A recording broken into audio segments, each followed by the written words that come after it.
ከቤተሰብ መራቅና የህይወት አደጋ ከዚያም ወደ ትግራይ በምን ምክንያት እንደመጣች ጠየኳት። ወንድሜ በጊዜው የሰው ነፍስ አጥፍቶ ነበር ትላለች። ልብ የሚሰብር እውነት። ሰብአዊነት የሚሰማው ሁሉ ሸር በማድረግ ይተባበር። ዛሬ ቀን ድንገት ያገኘኋት በጣም የምታሳዝን የአማራ ተወላጅ ታሪክ ቃል በቃል በትግረኛ እንደተጻፈው እነግራችኋለሁ። የ3 ዓመት ስቃይ። ከአማራ ወደ ትግራይ ከመጣች 3 ዓመታትን አስቆጥራለች። መቸሌ ውስጥ በአንድ አካባቢ በጎች ስትጠብቅ ነው ያገኘኋት። እዚህ አካባቢ ሴት ልጅ በጎች ስትጠብቅ ያየሁት ለመጀመሪያ ጊዜ ስለሆነ ምናልባት የችግራት ይሆን እንዴ ብዬ ጠየኳት። እሷም በአማርኛ እኔ በትግረኛ እየተሰባበረም ቢሆን ጥያቄን ጠየኳት። ስራዬ የቤት ስራ ነው። ነገር ግን የቤት ስራ ከጨረስኩ በኋላ በጎች ይዤ በረሃ ወጣለሁ አለች። ባለቤቶቹ 4 ልጆች ያላቸው፣ ከባለቤቶቹ ጋር 6 ናቸው። እኔን ጨምሮ ደግሞ 7 ቤተሰብ በአንድ ቤት ውስጥ አለን። የዚህም ሁሉ ቤተሰብ ምግብ የማዘጋጀውና የቤት ውስጥ ጽዳት የምሰራው እኔ ነኝ አለች። ይገርማቸዋል። 3 ዓመት ሙሉ የቤት ውስጥ ስራ እየሰራች የቤት ስራ ስትጨርስ ደግሞ በጎች እየጠበቀች ደሞዟ 1,000 ብር ብቻ ነው። በጣም የሚያሳዝነው ነገር ይህ አይደለም። 3 ዓመት ሙሉ ስትሰራ የ1 ወር ደሞዝ እንኳ ተከፍሏት አያውቅም። ይህንን ምን ትሉታላችሁ? እኔ ግን እንቅልፍ ነስቶኛል ይላል ታሪኩን የጻፈው። የቤተሰቦቿ ስልክ ጠፍቶባታል። የቤተሰቦቼ ስልክ ጠፍቶብኛል። ከቤተሰብ ጋር በስልክ ከተገናኘሁም በጣም ረጅም ጊዜ ሆኖኛል አለች። አማራ ክልል ከየት አካባቢ እንደመጣች ስትጠየቅ ከጎንደር አካባቢ እንደሆነች ነው የነገረችኝ። ከቤተሰብ መራቅና የህይወት አደጋ ከዚያም ወደ ትግራይ በምን ምክንያት እንደመጣች ጠየኳት። ወንድሜ በጊዜው የሰው ነፍስ አጥፍቶ ነበር። በዛ ምክንያት ደም ለመመለስ ሲሉ ሊገሉኝ ሲሞክሩ ህይወቴን ለማትረፍ ጠፍቼ መጣሁ አለች። አስቡት እንግዲህ ለቤተሰብ በስልክ ደውላ አታውቅም። ላለፉት 3 ዓመታትም ደሞዝ ተከፍሏት አያውቅም። በዚች ልጅ ቦታ እናንተ ራሳችሁን አስቀምጣችሁ አስቡት ይላል የእርዳታ ጥሪ። በመጨረሻም እያወራን የምሰራበት ቤት አካባቢ ድረስ ሄድን። ለመሳፈሪያ የተወሰነ ገንዘብ የሚያግዘኝ ሰው ባገኝ ኑሮኮ ወደ ሀገር ይመለስ ነበር አለች። እና ምናልባት ያንቺ አካባቢ ልጆች እንዲያዩሽ እና ከቤተሰቦች ጋር እንዲያገናኙሽ በቪዲዮ ቀርጬ መልእክት ላስተላልፍልሽን አልኳት። እሷም እሺ አለችኝ።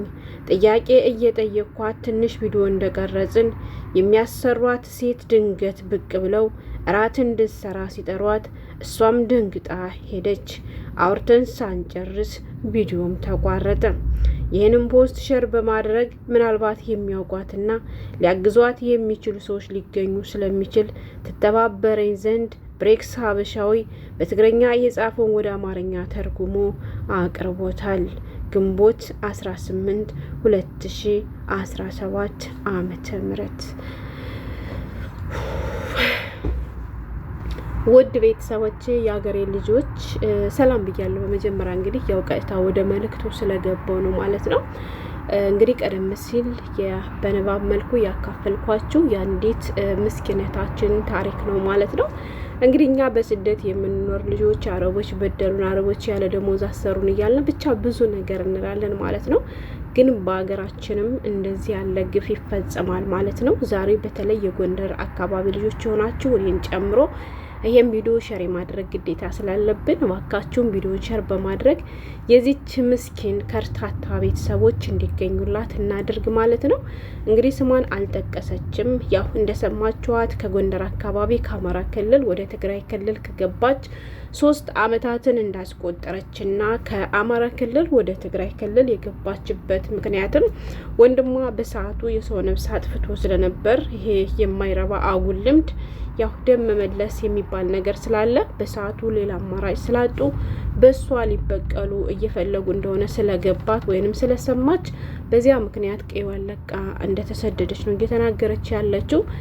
እንዳለመታደል ሆኖ ክልሏን ለቃ ወደ ትግራይ ክልል ከገባች በኋላ ፈጣሪን ከማይፈሩ ሰዎች እጅ ጥሏት ለ3 ዓመት ያክል በ1000 ደሞዝ እያሰሯት ለመሆኑም 1000 ደሞዝ ብለው ተባብሎ ያስገባት እንጂ 3 ዓመት ሙሉ በዚያ 1000 ብርም ቢሆን የ1 ወር ደሞዝ ተሰጥቷት እንደማታውቅ የ6 ቤተሰብ ያው ምግብ ጽዳትም ሁሉንም ነገር የምትሸፍን እሷ እንደሆነችና የቤት ስራ ከጨረሰች በኋላ ደግሞ በጎችን በበረሃ እንደምታግት ነው የተናገረችው። ለ3 ዓመት ያክል ታሪኩን ወደ ሚዲያ ይዞት የመጣው ሰው እንግዲህ ልጅቷን ያገኛት በጎችን ስታግት ነው ማለት ነው የሀገሬ ልጆች።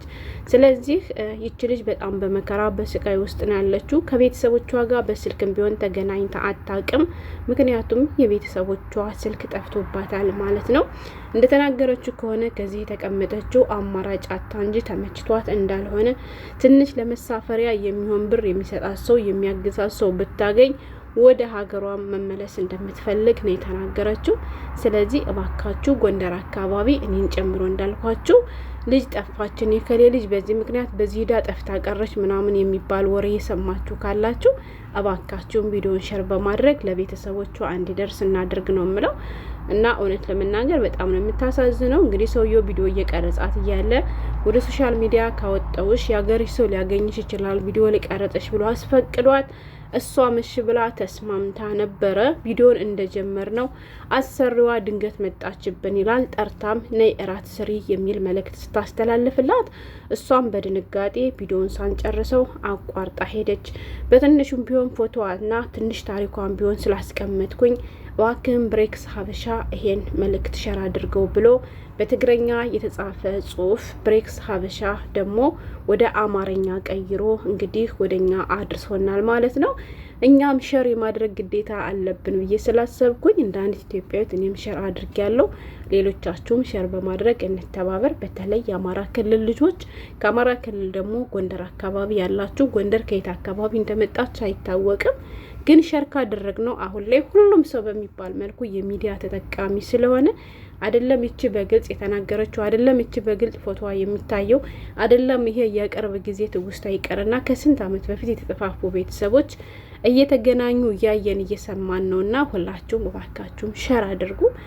እውነት ለመናገር እንደ ሶስት ታስቡት በጣም ከባድ ነገር የልጆች ታስባችሁታል። በአንድ ሀገር የአንድ ሀገር ዜጋ ተሆኑ ይህን ያክል ጭካኔ የራሳቸው ልጆች በነጻነት እያስተማሩ የራሳቸው ልጆች በነጻነት እያሳደጉ ይህች ምስኪን ግን ከናላ ስልክ እንኳን ቤተሰቦቿ ጋር እንዳትገናኝ ከልክለው እነሱ እሷ እንድትገናኝ እነሱ እሷ ቤተሰቦቿ እንድታገኝ ቢፈልጉ ኑሮ አፈላልገው ማግኘት አቅታቸውም አይደለም ሀገር ውስጥ የጠፋ ሰው ይቅርና ከሀገር ውጭ እንኳን በስደት ያሉቶችን እያፈላለግን እያየን ነው። ግን እውነት ለመናገር ጭካኔያችሁ ይሄ ነው የማይባል ነውና ስለዚህ እነሱም በህግ እንዲጠየቁላት የለፋችበት የላባ ነገርም እንዲከፈላት ዋጋዋን እንድታገኝ ደሞዟ እንዲከፈላት ሁላችንም ሸር በማድረግ እንተባበር ነው የምለው። ስለተከታተላችሁኝ አመሰግናለሁ። በሌላ በተሻለ ቪዲዮ ቤተሰቦቿ ጋር ተገናኙ ተገኘች ተብሎ ደግሞ ጥሩ ዜና የምንሰማ አድርገን ላለው ሰላም ሁኑልኝ።